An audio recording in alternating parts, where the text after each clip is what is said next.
Today,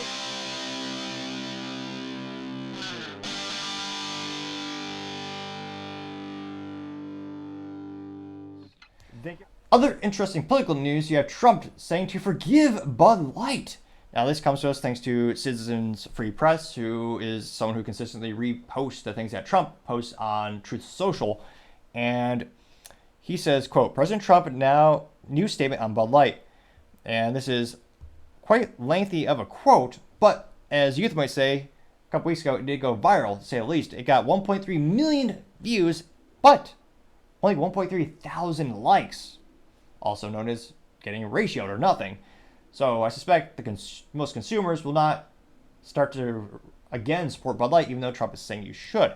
Now, what Trump said specifically is, quote, the Bud Light ad was a mistake of epic proportions, and for that a long, big price was paid. But Anheuser-Busch is not a woke company, but I can give you plenty that are, am building a list, and might just release it for the world to see. Why not? The radical left does it viciously to run conservative companies and people. Very nasty, but that's the way they play the game. On the other hand, Anheuser-Busch spends $700 million a year on our great farmers, employ 65,000 Americans, of which 1,500 are veterans, and is a founding corporate partner of Folds of Honor, which provides scholarships for families of fallen servicemen and women.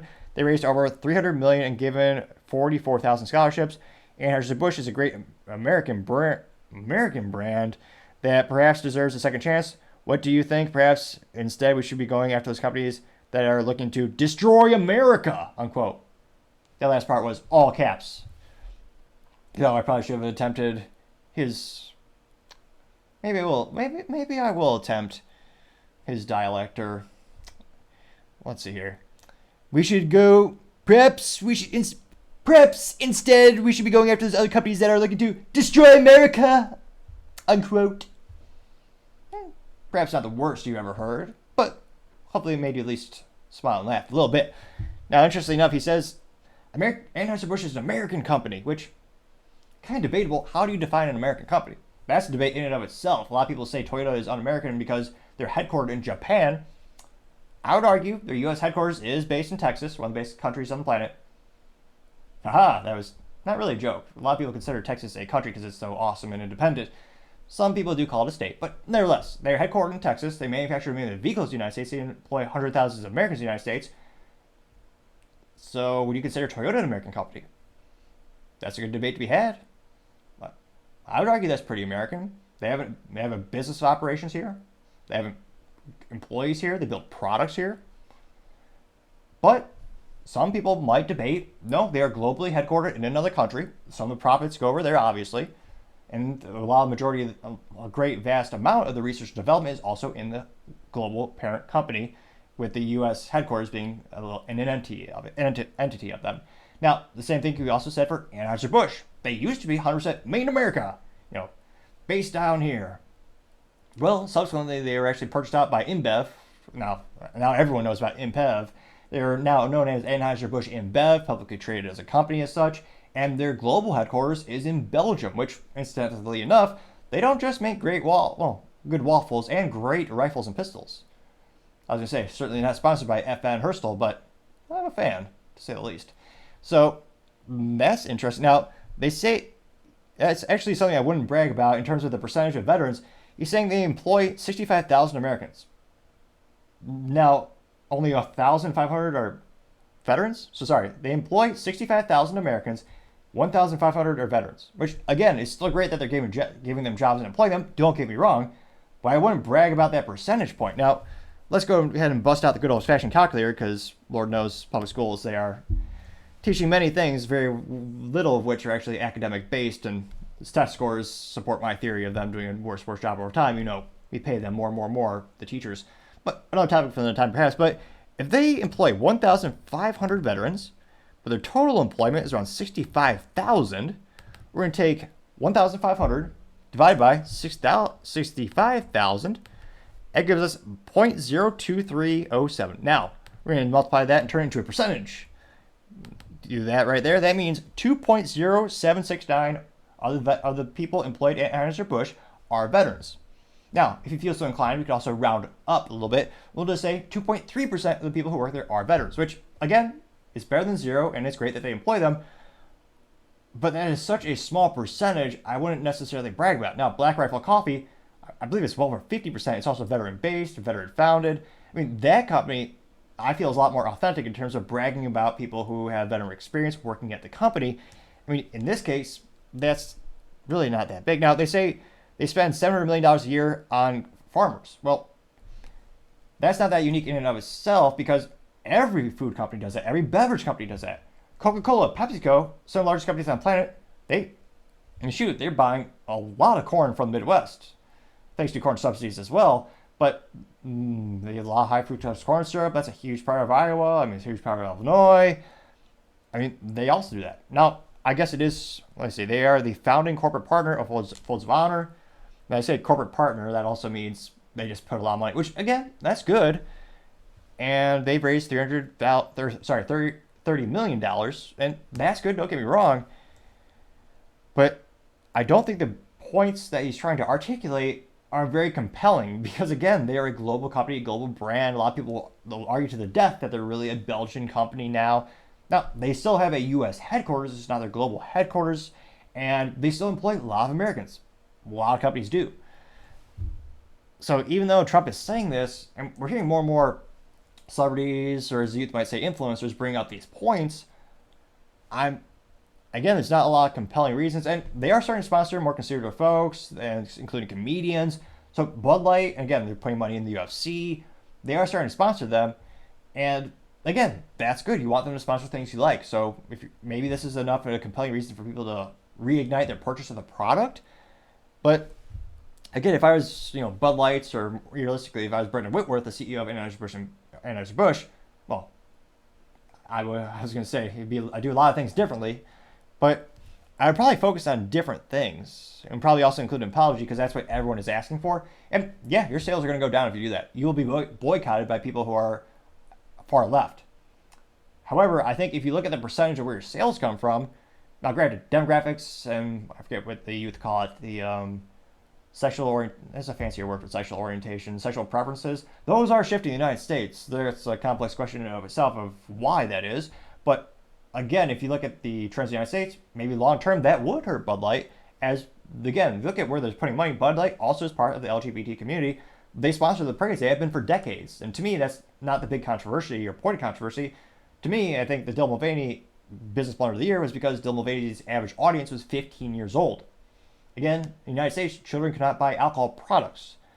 So it didn't really make a lot of sense to pay someone $185,000 when that person's audience is a child. So I know a lot of people who, anecdotally, that's, I'm not doing surveys on this topic yet, but that was a big point of contention. That's why they're so viscerally disgusted by Bud Light. But let's go in the comments. Maybe everyone overwhelmingly agrees with the Donald in the comments. I mean, I suspect it might be 50-50, but let's dive in and find out. Red Wave Press, who nearly gets an A+ for marketing, nearly. Their profile picture is in fact of a red wave, though it would probably be even, even more compelling if the wave was actually crashing onto a vintage printing press. Now, granted, I'm perhaps the only person to observe that, because details matter and they're fascinating, but nevertheless, Red Wave Press says, quote, I completely disagree. Bud Light needs to issue an apology before we ever start to consider buying their beer again. Follow if you agree. And that got 249 likes. Which, again, we're seeing the same thing when we talk about Bud Light more and more. An overwhelming feedback that we're seeing. Again, and not every person agrees with this. This is what we're seeing on social media. You could make an argument that people on social media are inherently going to be more bombastic or maybe more vocal, obviously vocal about their opinions and not represent the greater sample size. Again, we're working with the data we have. Now, Intelligent Thoughts says, quote, they haven't apologized yet, so nope. Unquote, getting 506 likes, which is quite a few to say the least. Now, Allison Tuscan says, quote, Anheuser-Busch needs to issue a public apology before anyone will hear them, unquote. They got 487 likes. And again, the same point.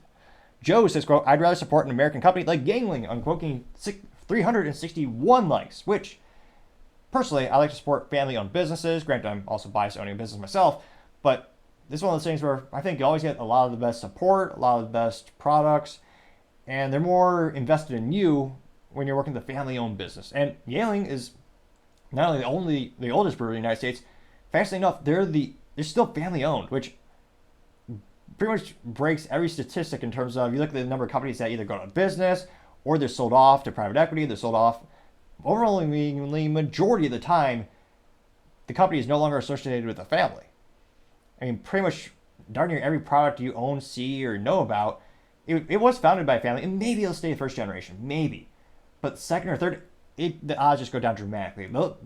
Some of the very few exceptions, if you think of big global brands, would be Ford Motor Company, which the family still owns the majority of the voting stock. That's how they control the company to this day, even though they have another series of stock that's publicly traded.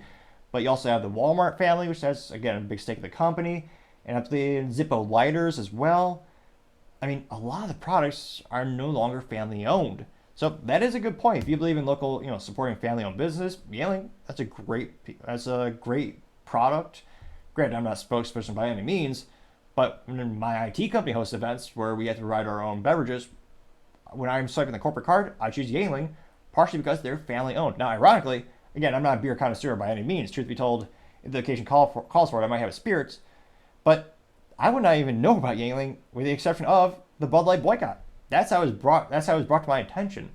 So not only is Bud Light, their business blunder of the year, hurting their own sales, but it helped the other sales of the competitors exponentially. It wasn't just direct correlation, like Bud Light lost 5% and the competition went up by 5%. It's actually more, which is fascinating to see in and of itself. So, a little rant on the Yangling beer, if I might not even be pronouncing that properly, truth be told. We'll do one or two more comments here. Michael Duffy says, quote, with all due respect, President Trump, let the consumer decide, unquote, getting 117 likes.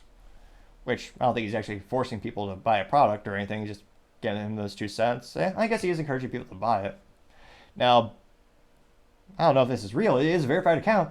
It's Bilbo Baggins, which, if you don't know who J.R.R. Tolkien is, turn this off right now. Go read or watch the films. It is probably the most brilliant authors in history. Now, Bilbo Baggins says, quote, meh, my personal boycott will continue, as well that of the others.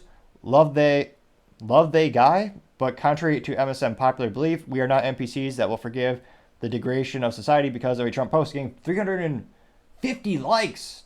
Grammar be damned, still got that 350 likes. The Last Don says, quote, terrible take, AB is a 100% woke company, unquote, getting 101 likes. Let's see. Trying to see.